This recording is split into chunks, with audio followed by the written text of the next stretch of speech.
Ya Allah, ampuni saya. Jadi istighfar itu upaya biar bisa tobat, tolabul maghfirah, doa.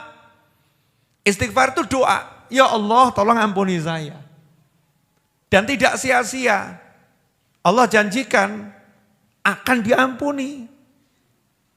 Allah janjikan akan diberi. Allah janjikan akan diberi solusi. Kan enak tuh. Makanya orang-orang soleh itu kalau dimintai solusi untuk masalah-masalah gak pernah ngasih nasihat banyak-banyak. Ada orang datang. Kalau zaman sekarang kan datang, Masya Allah. Ustadz, anak saya Ustadz, Masya Allah susah diatur. Berani sama orang tua, bla bla bla bla bla. Kita ini ustadznya, kita ini sok pinter. Ya Bapak ini kalau jadi orang tua harus tahu cara nasihatin anak. Bapak harus berakhlak yang mulia sama anak. Tuh, tambah sindikan ini stres kok, aku sing disalahno ya. Stres.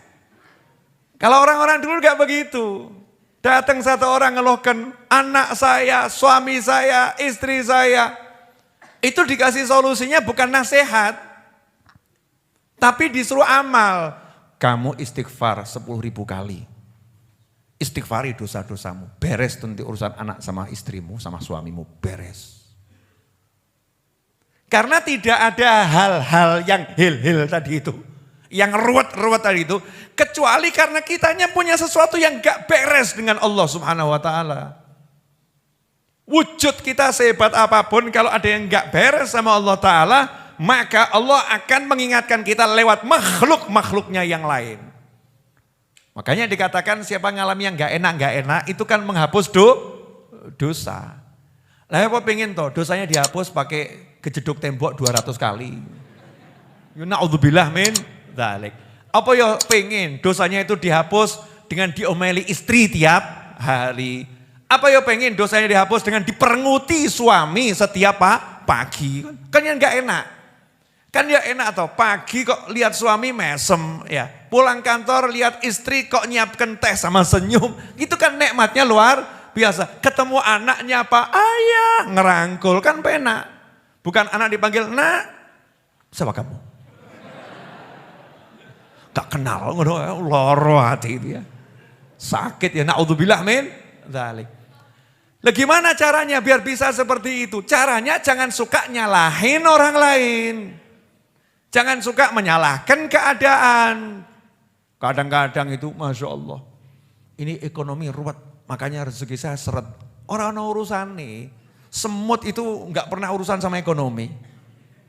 Ada itu, dunia semut mengalami kegagalan sistem ekonomi. Orang enggak ada kan. Semut tuh hidup dimanapun kok bisa dapat rezeki. Betul atau betul? Mau awakmu kalah mbak semut. Kenapa kok kita nggak bisa jadi seperti semut?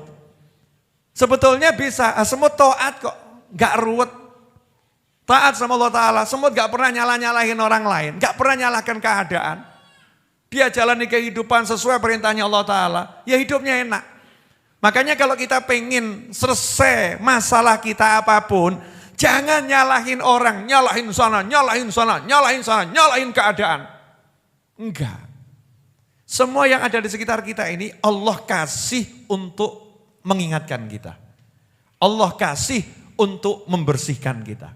Allah kasih untuk naikkan derajat kita. Nah kalau kita pengen yang enak, ya gampang caranya. Biar kamu gak ngalamin yang itu, maka bereskan dirimu sendiri, selesai. Makanya para wali itu sampai bisa tahu, wah ini kok kuda saya mogok ini ya. Kudanya mogok. Bukan cuma mobil, kuda mogok. Ada loh kuda itu apa? Gak mau jalan tuh loh. Ngambek-ngambek ya, kuda ngambek ya. Istilahnya apa itu? Saya gak punya kuda soalnya.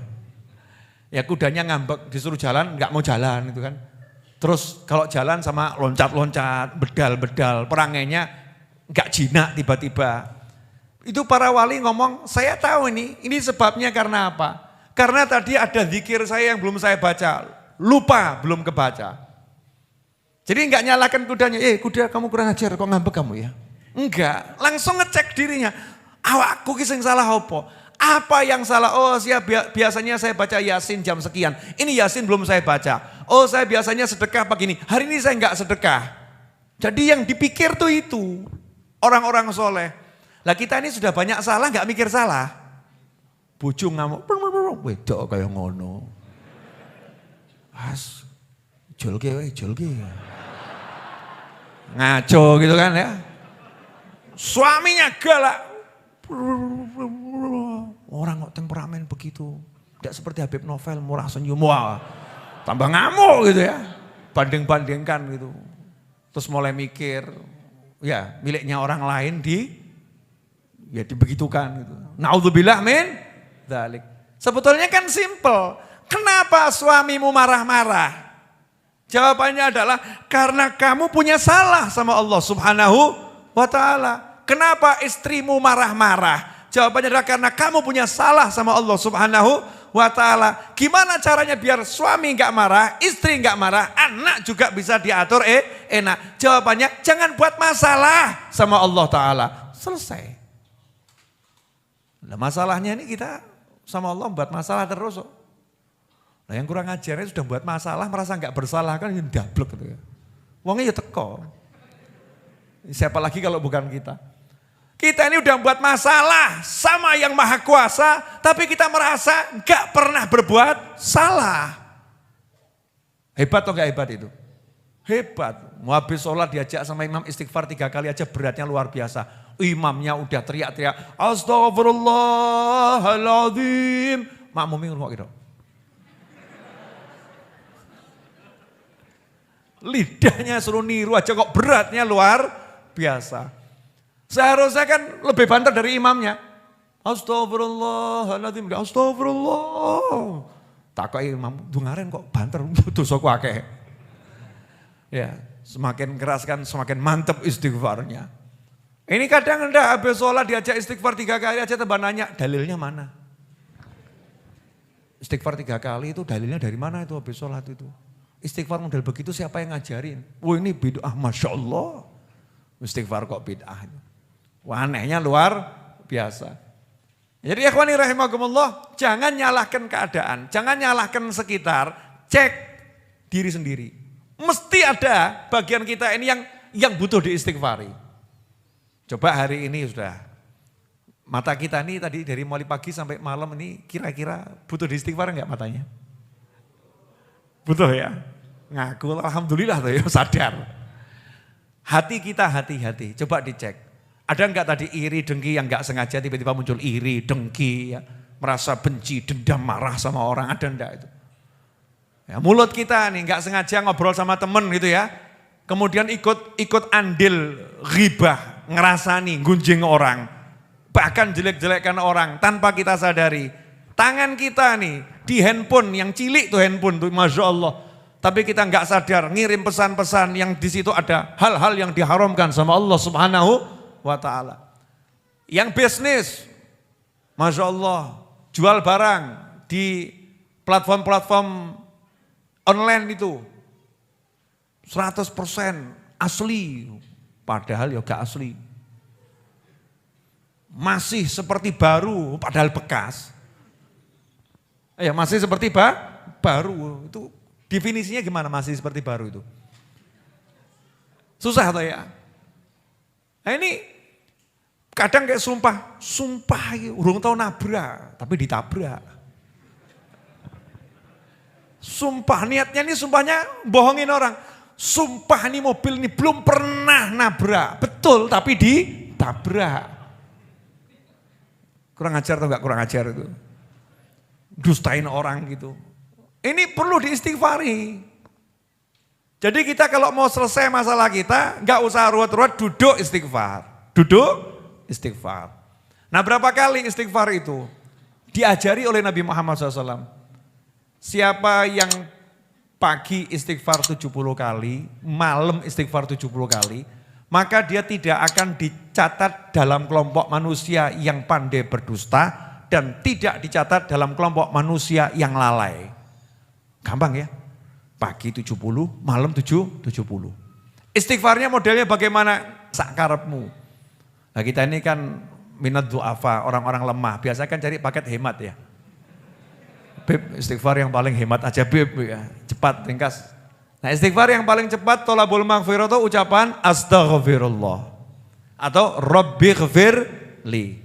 Atau Allahumma ghfirli. Itu ucapan istighfar. Jadi kalau kita bilang astagfirullah, astagfirullah, astagfirullah 70 kali.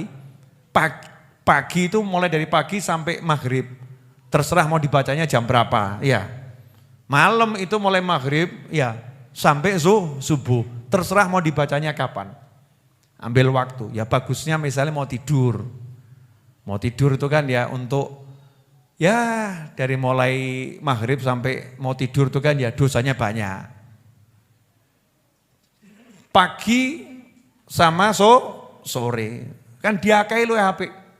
Pagi dibaca, sore dibaca, maghrib dibaca, itu kan sudah sore menyerangkut maghrib, mau tidur dibaca 70 kali. Kalau itu kita lakukan, istiqomah tiap hari, selesai masalah. Apalagi kita nambahin, sadar dosanya banyak. Niat, Habib, Yai, Ustadz, pokoknya tiap hari saya mau sholawat 1000 kali, istighfar 1000 kali, tahlil 1000 kali. Wah jos itu, luar biasa. Tekun saja. Praktekkan, gak usah banyak teori, nasihat A, nasihat B, solusinya bagaimana? Solusinya itu Allah yang ngasih, saya gak bisa ngasih.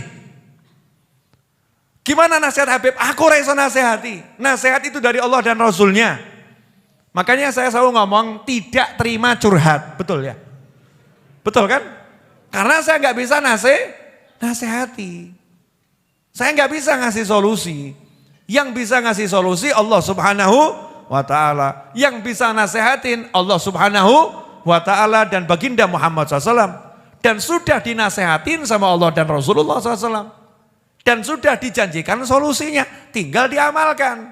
Jadi sebetulnya mudah atau susah? Mudah.